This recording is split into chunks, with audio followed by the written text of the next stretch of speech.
AI isn't going to save your dealership if your workflows are already broken. Today's guest has seen AI reduce workload in acquisitions, but he's still candid about where technology still fails luxury service operations.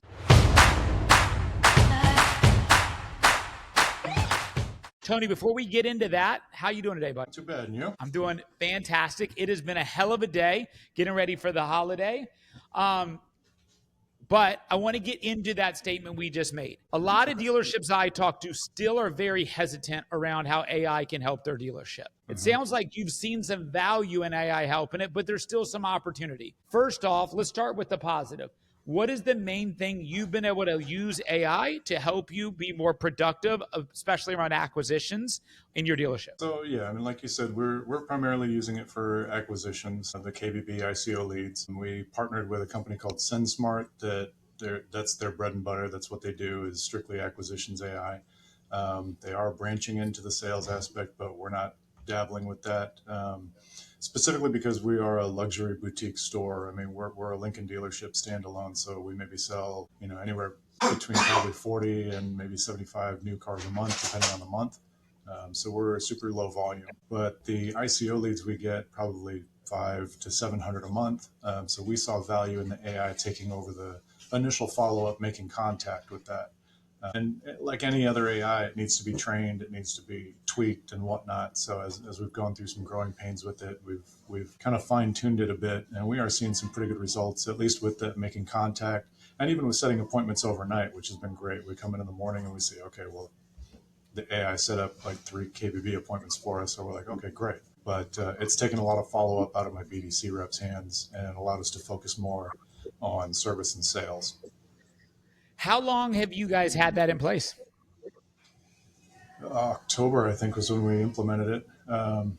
So yeah, October, November, about 2.5 months. And like I said, there's been some tweaking over the first probably 6 weeks, but ever since then, it's been pretty smooth. Charles, I know you run a top AI organization, car-dealer.ai. Do you have any customers you work with that use that exact same use case that Tony's talking about for the ICO leads and using it to help in that capacity? So yeah, and Tony, let me ask you a question. With those ICO leads and the AI, what type of conversational AI platform is it? Is it more than text and email? Is it voice AI? It's all of the above, actually. Which kind of surprised me. I was not expecting the phone call aspect of it, but basically they've got an AI voice that will call, immediately hang up, and then call right back so that it goes straight to voicemail. And so they will leave a voicemail for the client. And then when the client calls that number back, it comes here to us in the BDC. And we named our AI Hannah. So they ask for Hannah, we know exactly how to field that call. We treat Hannah like an outsourced BDC. Yeah, very nice. So yeah, we have the same, and I like to pride ourselves as, well, I thought we were one of the only ones capable of doing outbound calls. But to answer your question, Matt, yes, we do have an outbound sales agent that's able to text, email, also make calls. She's integrated with Kelley Blue Book, integrated with Black Book, any of the books out there. So when she's having a conversation with the customer, especially, I'm not only talking about like hot leads, but especially dormant leads, leads that, the dealership isn't really having communication with. Her hook is, and the connection between the customer is that they drive a vehicle. So she's able to tell that customer approximately what that vehicle's worth. So to answer your question, Matt, yes. Now that worked very well in sales, and we perfected sales first, whereas most of our competitors are in the service drive and fixed ops. But since we perfected one of the hardest spaces first, we brought it into service, and it's been a game changer for our service customers. Yeah, we've been toying with the idea of service, but it just, with the amount of training that it required for the AI and how intricate service detail appointments are, we're a little hesitant. Yeah. So talk to me a little bit about that hesitation, Tony. Like, where do you feel like is it not going to be precise enough? Is that the concern? Is it you're going to leave some opportunity on the table? Because what I would tell you is from the people I've spoken to, and I've spoken to probably about 10 different AI companies. I've ran my own outsourced BDC. I obviously work with Jason and the team over at Worldwide for a long time. I've seen a lot more hesitation and obstacles to overcome on the sales side, to where the service side seems to be pretty nailed in on the AI side because of the lack of intricacies that go into the service side, but you have a hesitation on the service, less on the sales side, which is kind of inverse to what I've seen. Where is your reservation there? So with our service department, and I'm sure it's like this at a lot of luxury dealerships. I don't know about the rest of the dealerships, but we offer loaner availability, we offer valet service, we offer mobile service. We've also got mobile detail. So we have a lot of moving parts and a lot of different advisors and technicians and everybody that are involved with it. And trying to coordinate when loaners are going to be available, whether a person qualifies for a loaner or can get the pickup and delivery valet service, or whether we're going to a home or a work address for all of these different services. And just sort of fielding the issues with the vehicles. There's just so many details that we can't afford to miss, because our clients, like most, I'm sure, like everybody else, we deal with a lot of, shall we say, entitled clients, people with severe amounts, big dollar amounts that are, they're spending like $100,000 on a Navigator. They expect top-notch service, and we can't afford to let that drop to a computer program that might not have been trained properly. I think that makes sense in a sense of not losing that boutique experience, right? That a human can bring as well, but also mentioning, kind of going back to what Matt was saying, you also want to make sure that those workflows and those processes are going the right way. I always like to make the analogy, and correct me if I'm wrong, Charles, but when it comes to AI, it's like you give a knife to a construction worker, he might not know what to do with it, but you give a knife to a chef, he'll make a full 5-course meal with it. So I think it's that hand-in-hand approach. How do we align the processes the right way, and then how do you also train the AI to make sure that works? Charles, I think that's where that can go hand in hand.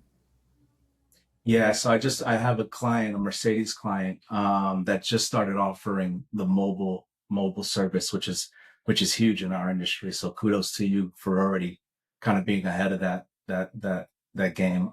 So I think it all has to do with communications and also softwares at the dealership. What's great about AI is the integrations capacity is unlimited. So I think, being able to have some of all of what you just mentioned into some sort of a scheduler, which my Mercedes client just got on board to do, the AI can connect to can connect to that integration and be able to have the luxury of seeing what advisors are available, what times can that person come out? Is there a loaner available? Does that person qualify for a loaner? So all of that stuff can be centralized in a program where then the AI can then integrate with that and be able to have access to that type of information. So right now we're currently integrated with every single service scheduler out there. But to your point, it's more than just scheduling a service.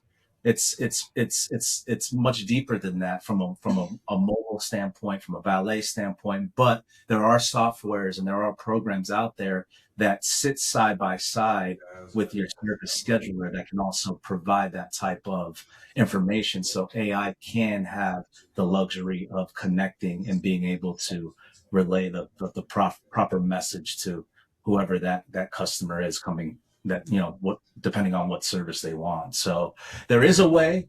I'd love to connect you with what he's using afterwards, but yeah, there's definitely, I think there's huge opportunity when it comes to being able to offer, mobile, valet, all those things that you mentioned, and then also having AI being integrated with that. Tony, was the decision to add AI into your store, was that like a big move decision, or was that something you guys made pretty quickly and easily? Both, actually. My general manager is very much about the human touch. Mm-hmm. And he's very much on the fence when it comes to AI. Not to say that he's old school, but it's more about what he likes to say, providing the Ritz-Carlton experience. You walk in the door, immediately they know your name. Oh, welcome, Mr. Holmes. Oh, we've got your room ready, and all. just having all those personal human touches that enhance our client experience. We have been priding ourselves a lot lately over the last couple of years. We've been able to boost our Google rating up to a 4.8. And that's, in this area in the auto industry is huge. We have so many clients that just gloat about us and so many word of mouth referrals, both in sales and service. We even had a client left Google reviews for one of our sales guys, even though we didn't buy their car. He just loved how he was treated while he was here, even though we couldn't agree on the number to buy the car. He was like, these guys were great. We couldn't agree on a number, but they're fantastic, So we have this level of customer experience that we're trying to adhere to. And from a sales and service side of it, they really don't want to drop those balls because they're tied to surveys, and surveys equal money for the dealership. And Makes anytime that we can provide that kind of experience for our client, like I've got a BDC rep, he does such a good job at connecting with our service clients. Like we have a few clients that have brought him gifts just to say thank you. That's awesome. It's awesome. I've been here at this dealership and in this business for 18 years. I've never seen that happen before. Not for a BDC rep. So talk with me a little bit about your BDC setup that you currently have. I know a lot of stores we'll talk to, every store kind of runs it differently, from having a sales BDC, a service BDC. Some people integrate those together. Some people have an internet department that has a BDC leveraging the internet department. Some people integrate in with the floor. How do you guys do it at your location? Well, and so the interesting thing for me personally is that I didn't understand the difference between internet department and BDC until I started listening to some of your podcasts. And I said, okay, interesting. So we are a traditional BDC in that sense, but we do sales, service, and acquisitions all in one.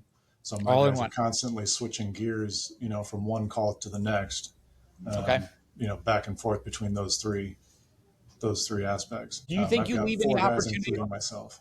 Okay, so 4 people, including yourself, who handles all 3 of those sides, right? Correct.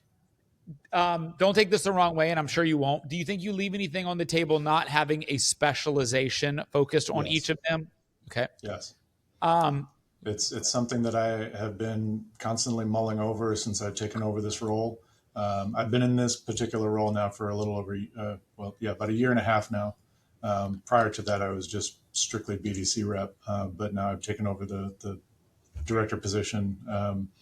It's one of the things that's on my mind. Well, first off, congratulations. Were you homegrown from this deal? So you started as a BDC rep and you elevated into the manager? Actually, I started on the sales floor in 2007. And when the market tanked in 2008, they offered me a position in the BDC because they saw my technical skills and how well I did on the phones and whatnot. So, So you went from the sales floor to the BDC, then up to the manager of the BDC. The 4 people you have working for you hired them, or you just took over leadership of them. They were your peers. Now you.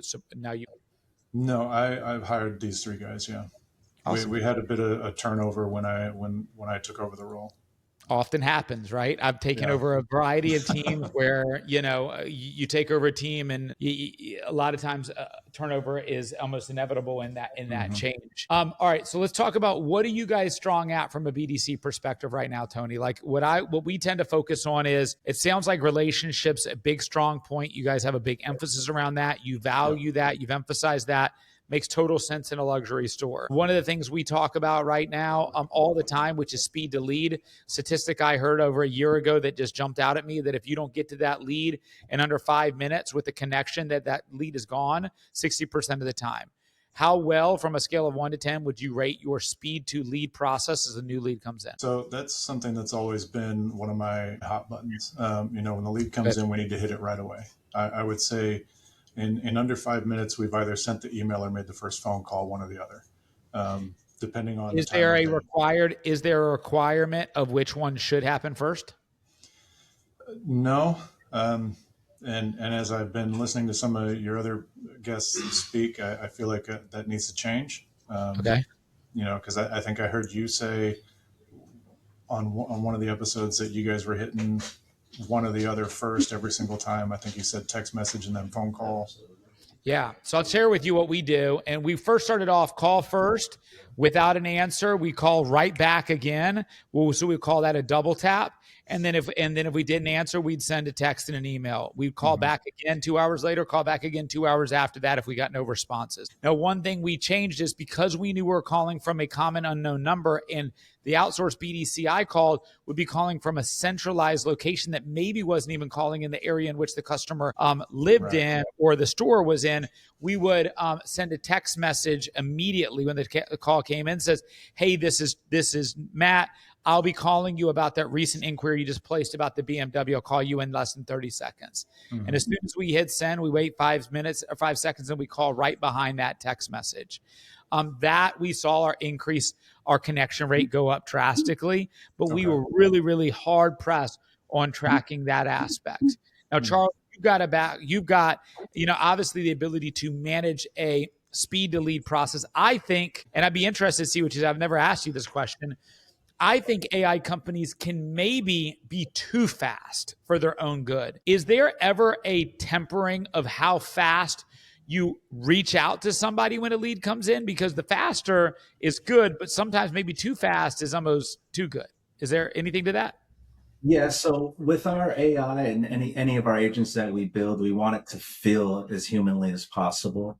What I will say is, so yes, to answer your question, yeah, we do have like a delay. We don't want it to make it that obvious that, it's maybe an AI responding to this. So we typically will say we give it 45 seconds to respond to a lead as it comes in. But what I will also say is what we've found out with leads that hit the CRM, they're not always instant either. So you have to be cautious of that. So sometimes when a lead comes into the CRM, there is a delay from wherever that lead source is coming from, which adds more emphasis on, making sure that you're responding pretty quickly to it. So, but we typically have a rule with our speed to lead agent, 45 seconds they respond, and it's not like an automation or a response where you feel like it's AI. It feels like it came from a BDC person at the dealership or a salesperson at the dealership. I would tell you most dealerships, from what I've seen, have not been able to utilize AI voice for speed to lead stuff. And I know that's something you guys have been able to incorporate, which I think you are one of the first, if not the first, to have been able to do that. What have the outcomes been of utilizing voice with the speed to lead approach that's not just texting and email like almost every other AI solution, which is just mostly texting and email? How's that going? So we're in beta right now with that feature. First, we wanted to come in and master the text, right? And then, one of the number one rules with in BDC is you text, email, call. So we're seeing much more engagement rates, because sometimes you'll send a text message, person won't respond. But with a phone call, they will respond. So we are seeing huge increases in connectability rates, and also appointments ratios as well. So Tony, you mentioned earlier that you are utilizing AI right now exclusively for ICO leads, correct? So any other lead that comes in outside of ICO, you're still leveraging your existing team to do all first round touches, correct? Yes. What is the cadence that your team runs today? How many touches, how long are they touching before they move on? So when the lead comes in, we're doing exactly that. We're hitting the three: the text, call, and email. And we follow up. Our follow-up process is 90-day. Most of our leads don't make it that far. They either get contacted, and we move forward, or they contact us and tell us, stop calling me. But very, very few make it to that 90-day mark. But we're doing essentially once a day for the first week, and then it goes out to 10, 15, 20, so on. And so you are having an actual team do that manually, reaching out up through day 30? Yeah. Okay. What do you guys do at Worldwide, Ezequiel? I think I know, but do you know kind of what the overall cadence you guys are running at Worldwide? Yeah, we do worldwide, which is I mean, we somewhat have an aggressive approach, but not in the sense of it's going to be aggressive in the sell, but just more of just touch points, right? I think it's staying top of mind as much as you can. But day 1 through 6 is 3 calls per day as needed, and then I believe it's the same via text and 1 email per day. So 3 calls per day, 1 email per day, 1 text per day. Then our missed appointments, our follow-up cadences, I think maybe 2 calls per day, and then a 7-day follow-up when it comes to that. And we obviously have a great communication with every BDC department, every manager. So the moment we kind of join the team, we want to be an extension of everyone that we're serving. So we want to stay as in contact. I think that's half the battle too. How do you stay, when you're working with vendors and everything, how do you stay in touch and make sure that you're in the process and in the weeds with the team inside there? I think that's where I think the first half of the battle as a BDC, that sometimes we wanna mesh with every single team that we're there with, and then make sure that we're aligning ourselves to the process and bringing as well the things that we do, because at the end of the day, everyone's doing the same dance, just a different way, right? And our main goal, the same as the dealerships goes to how do we help you get more units out? How do we sell more cars? But yeah, that's our cadence on our end, just making sure that we're making 3 calls per day, day 1 through 6. And then 1 Tony, text every single. Tony, is 4 guys enough for your team? Like, is it enough to cover your volume of sales, service, and acquisition? No. Okay. Have you considered supplementing with an outsource? Has that ever been something that's been discussed? To be honest, I didn't know it existed until I started listening to your stuff. So honestly, no, it hasn't. But yeah, I mean, it definitely could be. In the past, when we've been shorthanded, we've hired on part-timers to come in and work in the evening and make, outbound calls and whatnot. But no, it's never been consideration. It's interesting. When I ran the outsourced BDC that I did, and I don't run it any longer, but when I did, some stores we ran front to back, just the exact same cadence that Ezequiel just covered. We ran a 14 call, 6 emails, 6 texts over 6 days, and then we were gone. After day 6, we didn't do anything on it after. Some stores we built out a cadence where we took care of day 1 because we knew we could get to the leads faster than the store could. The store was focused on quality. We were focused on quantity and speed. Sometimes we would do first touch. They would do the other 2 touches day 1, and then we would pick up after day 3 and then be out by day 10. So I think the great thing about an outsourced solution is it can be the all thing, everything for stores. And we did that, but it also can be, here's what we're really good at. How can you supplement what we're good at to the things that we're just not going to do? I mean, I tell you, one of the common things almost every store I talk to has an issue with is the short-term and, more importantly, the long-term follow-up. Charles will tell us some statistics, at least I believe he will, of how many cars he can sell that are post 60 days, that are maybe post 6 months, that just by having access to the leads that happened 6 months ago, that no dealership is even considering touching anymore, him having access to do an outreach campaign on that, he's getting major numbers. Charles, I mean, do you have any examples? I think you were sharing with me like a Chevy store the other day, right? Yeah, so that's what gets me perked up. It's like, what about the, dealers that spend millions of dollars getting leads? But what about the leads that came in?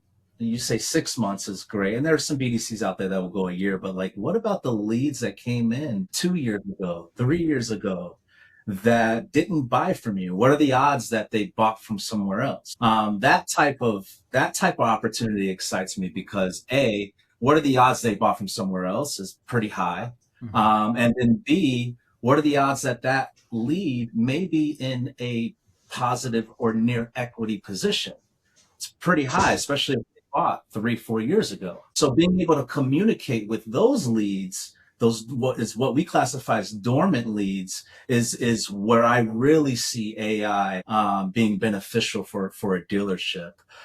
Currently, right now, our AI has an 87% chance of setting an appointment to a dormant lead. These are leads that dealers are, and we were just talking about 60 days, but these are leads that no one is even talking about or thinking about having a conversation with. Right. And we're seeing massive conversions from those leads. And again, I may not know in the CRM what that customer's purchase or driving, but because my AI is integrated with Kelly Blue Book, Black Book, it's able to have a conversation with that customer and be able to tell them what their vehicle may be worth if they decide to trade it in. That is huge opportunity. Sitting in the CRM is what we feel is a gold mine, especially 90 days and older. Charles, you're being generous. You said some dealerships will call leads, but dealerships aren't calling leads after day 3. Let's just be real.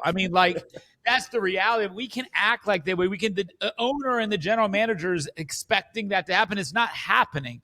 The reality of where I would tell you, there should be 0 stores in the country that are not utilizing AI for what you just mentioned. Cost return benefit of that investment is it cost almost nothing compared to the return on the investment. I don't know why people aren't using it, why they wouldn't use it for that. Now, I understand the hesitation around using it for speed to lead, but from that perspective, it's a logical answer. Now, Tony, I know we're introducing a couple new things to you, and it sounds like this podcast has had an opportunity to give you some different perspective, not this one, but just the show in general. Yeah. What are you thinking as Ezequiel and Charles and myself are kind of talking through this stuff? There's definitely a lot of interesting perspectives and solutions out there that I hadn't really considered. My general manager likes to say about me specifically, having moved into this position, is that I only know what I know. I've only worked at this dealership ever in the car business. I've been here for 18 years. So I only know what we've done and what we continue to do. I knew when I took over the role that there were changes I would want to make. I'd want to try and tweak things and fine tune things and enhance things. But in a lot of ways, I didn't really know where to start or how to go about doing it. So when one of my guys came in and he was talking to me about AI stuff for KBB, I kind of thought it was like a pipe dream sort of thing because I didn't think my general manager would go for it. But then he got pitched it by somebody, I think in a 20 group. And so suddenly we started talking about it and I was like, yes, let's do this.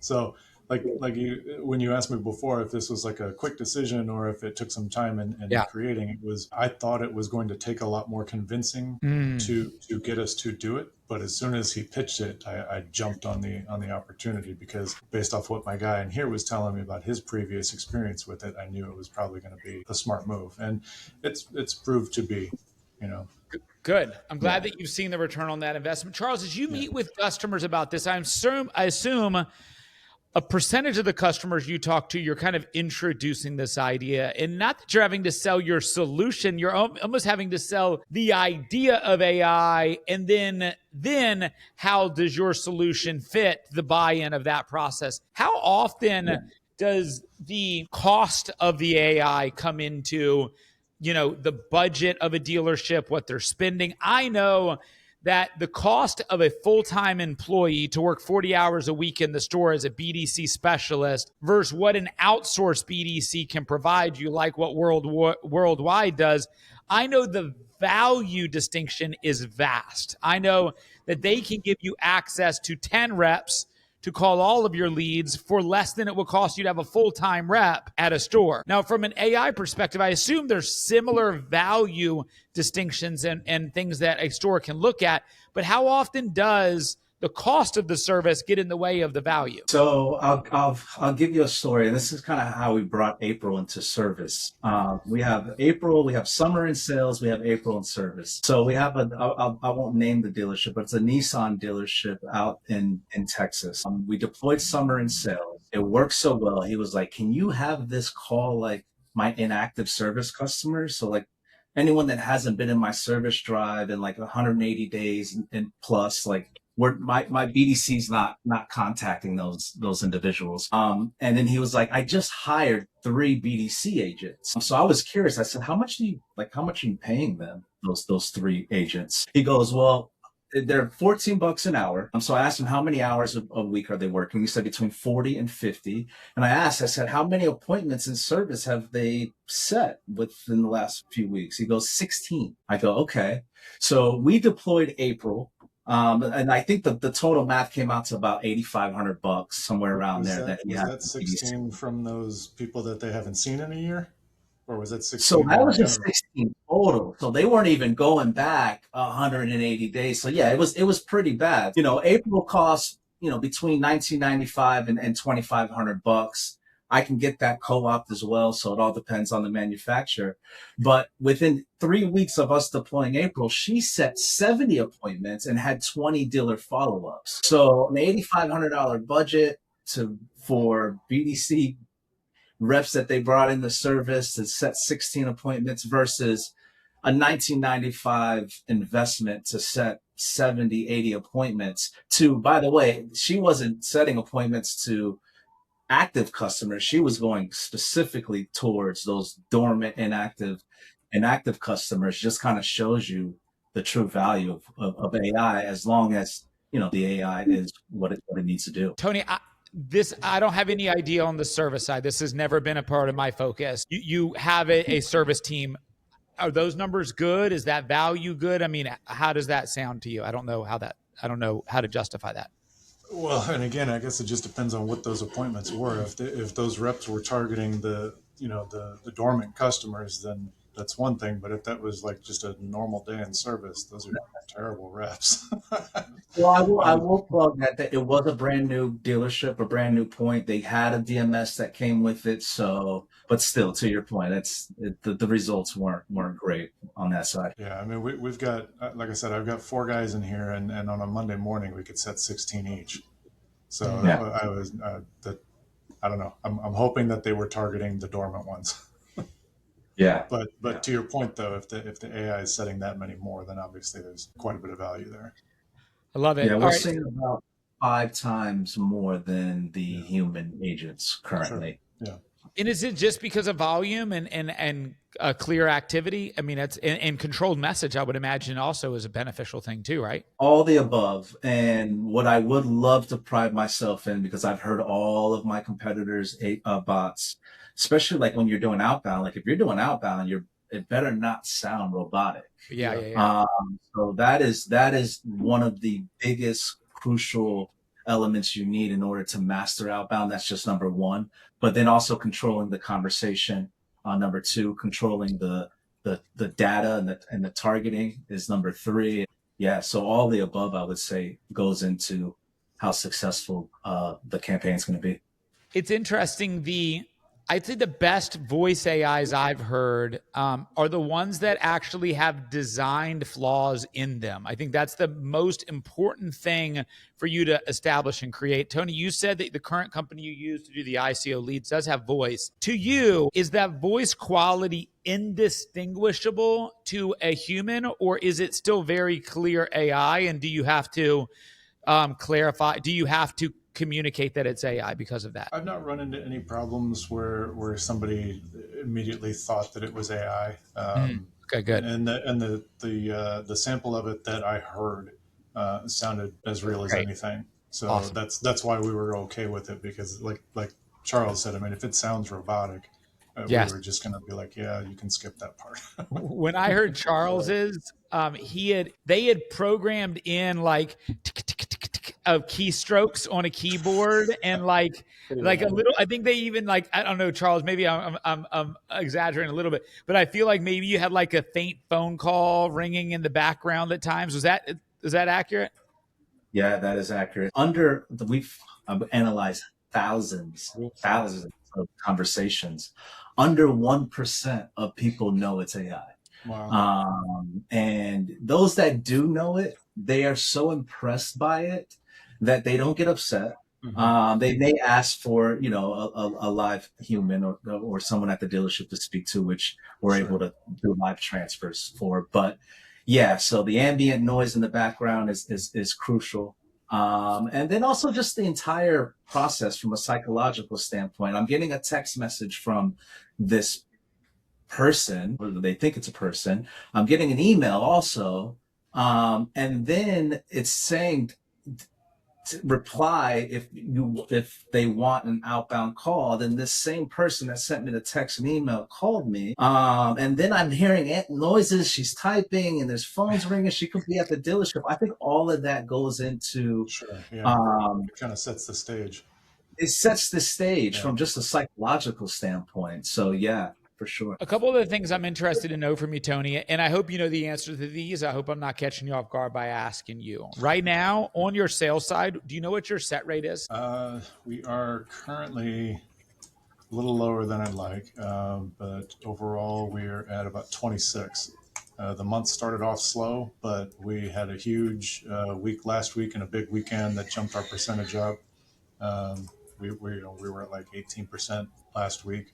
But December started off real slow, but it always comes on with a bang. So as we get closer to the holidays, and then the last week of the month is just insane around here. What would you like it to? I mean, like if it's at 26 now, like what's that number you look at and you're like, okay, we had a good month. 30 or better.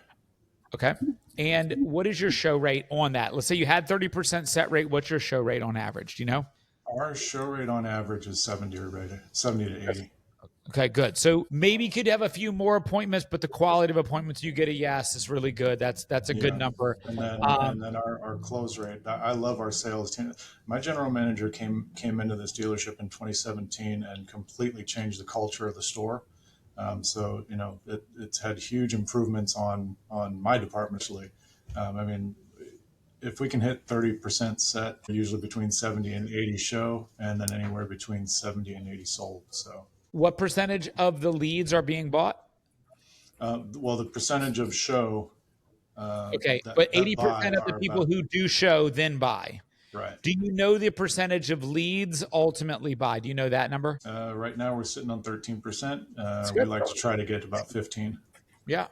I mean, we've talked to some stores that are in like the mid to low 20s, but to me, if you're above 12%, you're running a good operation. Charles, I mean, is that kind of aligned with what you see on your side as well? Yeah, for sure. Show rates all vary, depending on the dealership that we partner with, but our AI is really focused on getting those sets, those more appointments into the dealership. So based off of what that specific dealership, and every dealership's different, depending on what their stats are, that's typically what we see. But by providing more leads, as long as the dealership has a good process in place to nurture that lead, we're big proponents of the hybrid approach. So we want to make sure that the AI sets the appointment, but the AI is not bringing that customer into the dealership. So you still need to rely on good processes at the dealership. But I would agree with you at 13%. That's pretty solid. So Tony, we're coming up here on our time. I want to open the floor up to you. And if there's any questions that, Ezequiel, myself, or Charles can answer for you, just, as we've got a little bit of experience in this and you're doing a fantastic job in your new role, but any other questions maybe that you'd love us to answer or maybe speak to, at least from our perspective for you? I kind of wanted to touch back on the touch points because it sounds to me like we are not potentially calling enough because it sounded like you guys were making multiple calls a day for the first week. Is that right? So what we did, and I believe Worldwide does this, and I'd love to hear what Charles would say his approach would be based off of his advice, but we did 3 calls day one with the text and an email. I actually do 2 texts because I would do that. I'm about to call you text and then a post text. That text post is the same message that's left in the voicemail, the same message is left in the email, the same message left on the text message. Sure. The next day I call 2 times, and I call days 2 through 6 2 times at least with 1 text and 1 email. And I try to vary morning to afternoon on those texts and emails to try to get alternative times. Sure. After day 6, I then go day 10, 15, 20, 30, 45 would be the standard cadence that we would run for the standard offense we would run if we're not building a custom offense. Gotcha. Charles, any alternative suggestions there just based off of what you see or what's working for you guys? From an AI standpoint, we do like 3 different passes. So depending on the target audience that we'll do, the first pass normally gets the biggest response. and then we'll do a second pass. So there's always a group of individuals that didn't respond to the outreach, the marketing outreach. So we'll do a second pass there. And then we'll do a third pass to whoever didn't respond to the second pass. So we typically like to touch those leads that haven't responded at least 3 times. Yeah, I think half the battle sometimes, I mean, it's just, can we create content and can we build demand over the phone, right? And can we just stay top of mind and follow the lead as best as we can?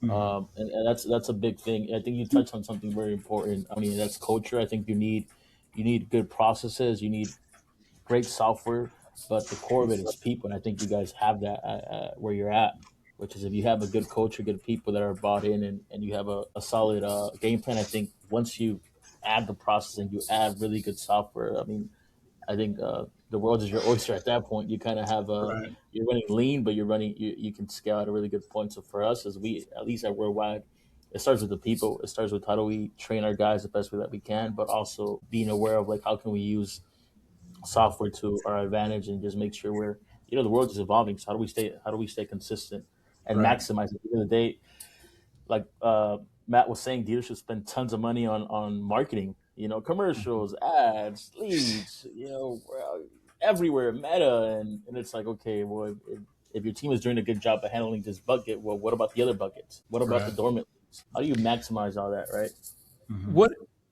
Tony, what is the first message you get? So you get let's say you get one thing before I get that. One of the other things I didn't mention in the cadence is, and I touched on this as well, but I think it's really, really important. Do you guys utilize a double tap on your first call? Do you know what that is when I say that? Explain that. Yeah, no. So if we call them, they don't answer, I do not leave a voicemail. I hang up, I wait 10 seconds, and I call right back. Okay. That is another way to get through to customers because you are signaling that you're just not some spam caller, but you're signaling that I am calling for a reason. And that increases the likelihood of the answer on the second time. What I also did not know is if a phone is on do not disturb and you call it on do not disturb, but then you call right back, it bypasses the do not disturb and answers the phone as well. I did not know that until this past week. Now, if that's not true, I'm just telling you what was told to me. So it was not like, okay. No, that's true. I won't hold you to it. Yeah. We've done that double tap exclusively. That's absolutely what I would suggest. I would only do it on my first pass, but that's another thing. So that text saying, hey, I'm about to call, then I call. If I don't answer, then I call right back 10 seconds later. And then after that one, I will leave the voicemail. So those would be some suggestions that I have around that. Now, one last final question for you, and I want to get this across the board. Tony, you get an answer on the phone. They answer. What's your initial line? It might change based off the lead source a little bit, but generally, what are you asking the first 10, 15? Well, actually, I'll be honest, it doesn't change based off the lead source. Okay. It might change depending on how the lead comes in or if there are specific notes in the lead. But in terms of whether it comes from Car Gurus or our OEM site or whatever, we treat them all the same. Which is another interesting thing that I picked up from one of your episodes was trying to determine where the client might be in the funnel based off the lead source, which I didn't know was a thing. Again, I only know what I know, so I'm picking up a lot of this stuff as I go. But my initial line is something along the lines of, hey, Mr. Jones, my name is Tony Holmes. I'm with Parks Lincoln of Longwood. I'm just reaching out to you about your interest in the XYZ vehicle. Just wanted to let you know that current vehicle is available. I wanted to find out when you'd like to come in and see it. Okay, perfect. Charles, what do you say when you get somebody on the line? What would the AI say? I know that you're still beta testing it, but lead comes in, speed to lead, they answer on the first call. What does that initial thing sound like? So similar to what Tony mentioned, she'll reference the dealership name, where she's calling from. And then depending on the lead source, if it's a Car Guru's lead, she's integrated with inventory. So she'll lead with, hey, we saw that you inquired on this specific vehicle. That vehicle is still here. We wanted to know when is a good time for you to come in to test drive the vehicle. But the flow is similar to what Tony mentioned as well. Do you think it's important to hold them to a vehicle? Like, do you think, Tony, that's important to hold them to a vehicle? They submitted a lead on this vehicle. Do you think it's important to keep them on that vehicle? If they submitted a lead on a specific car, yes. just so that I can acknowledge to them that I saw what they're looking at. Yep. Now, if it comes up in the conversation, well, I'm not necessarily married to that specific unit. It doesn't have to be that color or that features or whatever. I'm just looking for something like that in that price range. Then the conversation goes from there. But If more you had to often than guess not, what, they are married to that stock number. I would if agree. you had to guess what percentage of customers buy the car they came in for the appointment, what would you guess the number is? Oh, well, now I leave that up to the sales staff.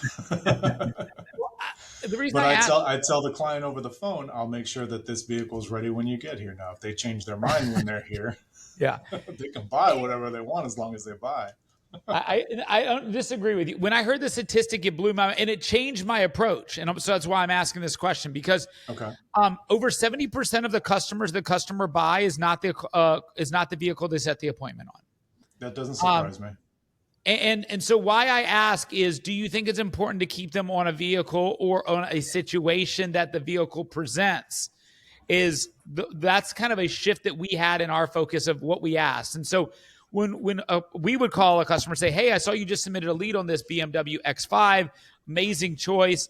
Let me ask you this, what has you in the market right now? And that alone would get them to start helping us understand what we will need to do to sell them. But what it also does is when we first started doing this process, I was very transactional in the sales process, and I was pushing appointment right up front, which intended an initial guard went up by the consumer, right? They're feeling sold. Everybody wants to buy something. Nobody wants to be sold.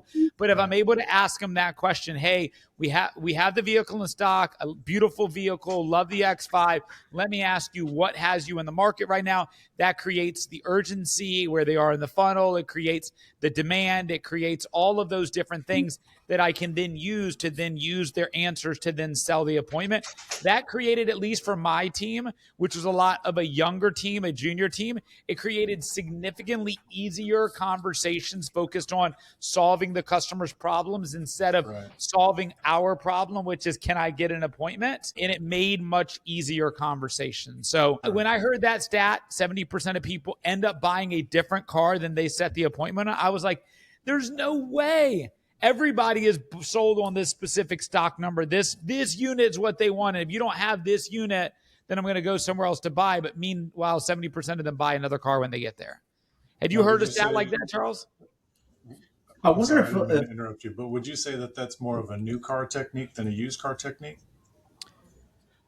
No, I would say it's getting me to understand what they're looking for in a car. If they're looking for a third row exclusively, if they're looking for a certain color, if they're looking for certain features, if they're looking for a certain model, a make, like there's certain things. Like when we were buying our car, my wife wanted a German brand and she wanted tan interior. She did not want dark interior. We live in Texas. The summers are hot. She wanted a light leather interior. Those were her two primary things. And she could have submitted a lead on a BMW. You could have put her on an Audi. You could have put her on a Porsche. She wouldn't have cared as long as it had leather light interior. That's why I asked this. I don't think it's different on new versus used myself, Tony. Sorry to cut you off, Charles. I wonder within that stat you stated, how much of that is like situational based off the person's situation. So we all want something, but when we get to the dealership, maybe that person's credit doesn't really fit that vehicle that they have, or then they come to find out they need to put more money down to get that vehicle. But at the end of the day, they still need a vehicle. So sometimes the situation fluctuates. So I wonder how much of that is actually. I would bet a lot. I would bet their eyes are bigger than their budget. You know what I mean? And you get them in on what they want, and then you kind of sell them what they can afford. You know what I mean? As it stands. Tony, you've been awesome, man. You've been awesome. I've enjoyed getting to know you a little bit. I hope I have an opportunity after this call to continue to get to know you a little bit more. Charles, you always are a world of knowledge on the AI side, and I learn something new from you every time I talk to.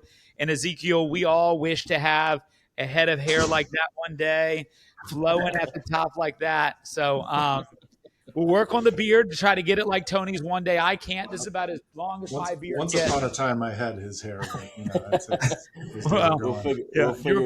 You lost a little here, it went grew a from little here to bit here. there. Yeah. Well, fellas, Tony, I it's been a pleasure, man. I appreciate the conversation today. For all of you listeners that are watching, all we ask in return, share, like, comment with the information, talk about everything that Tony said that you guys agree with, talk about everything that I said that you disagree with. The comments are what matters. Share it as much as possible. For everybody, we appreciate the time today. Talk soon. Thanks, guys. Bye. Take care.